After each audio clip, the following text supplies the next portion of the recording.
any team in the league on any given day. If they're up to it, they will be a problem for any team at this point. Pure Foods is a good team, but they struggled the last few games. It depends what Pure Foods team comes out to play. They can surprise any one of the teams in the league. Gusto nilang mag-bounce back, kaya dapat siguro mas sigitan pa namin yung aggressiveness nila. We're not gonna take them lightly because they have a good cast in their players and they have a good coach.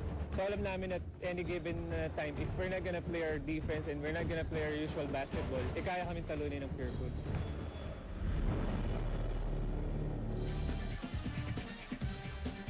Now, Coach Zheng Yao, he is a master motivator. He's going to be the first person who will tell his players that no, we cannot relax. We do not have the luxury to relax. Lalo na dikit-dikit at bumper to bumper tayo sa team standings. Especially for the need for a win. They should realize na mas gutom itong mga taga Pure Foods coming off a 2-game losing streak.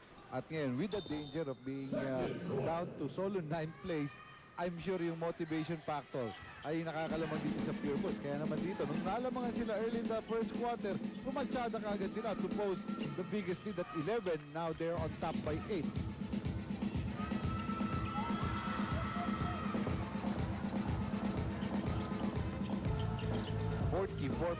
Shooting nitong mga taga Pure Foods dahil nagsimula sila ng mapakla, pero nung makuha nila ang race, sunod-sunod na yun. Well, Red Bull hoping to get back on the scoring track here. Matagal din silang pinatahimik ng depensa ng Pure Foods in the opening quarter. Here's Ralimi with a turnaround, and boy, he is really playing splendid basketball para sa Pure Foods. After making that three-pointer, lahat ngayon within his range na. Here's Parada, nice bumawi. Now he's double teamed. Rayback is open. Rayback fakes. Rayback goes to Adriano. Adriano to Celino Cruz. He fires and scores at TM3.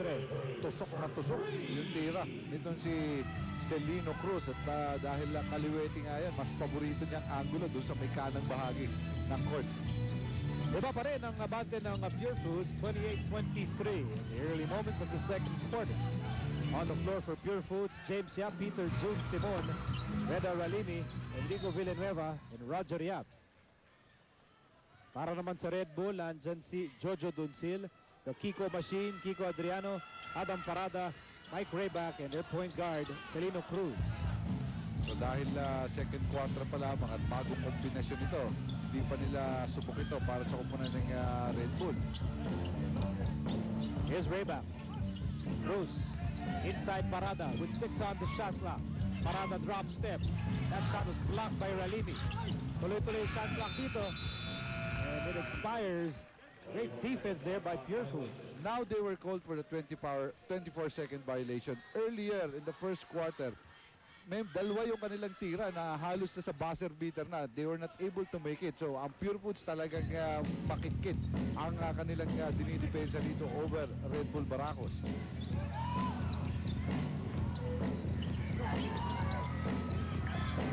James Yap for 3. Yes, sir! A taller Rich Alvarez, walang nagawa dito kay James Yap now. A smaller Kiko Machine, tinitirahan siya sa harap. Here's Steele. Here's Celino Cruz. 12 to shoot para sa Red Bull na naghahabol pa rin dito sa second quarter. Cruz with the pull-up. It's good. Dalawang magkasunod na pukol. Swak na swak dito kay Celino Cruz now with 5 points.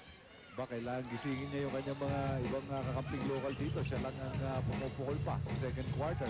Still a 6-point lead for the Giants. Here's Roger Yap on the right side. Roger Yap to Villanueva. Outside, Simon from the corner. Patuloy. Ang init talaga nito mga taga-Pure Foods. Another 3-pointer. In the first quarter, they shot 3 out of 5 for 9 points dito. May dalawa pa uli na 3-pointers itong mga taga-Pure Foods. PM3 for Pistol Pete. And so it's a 9-point lead for Pure Foods. Jojo Duncil humbly answers back with his own TM3. 5 points off the bench for Duncil. Gustong mag-ulanan ang kanilang outside shooting ng magkabilang kupunan. Sabi niya, shoot out pala.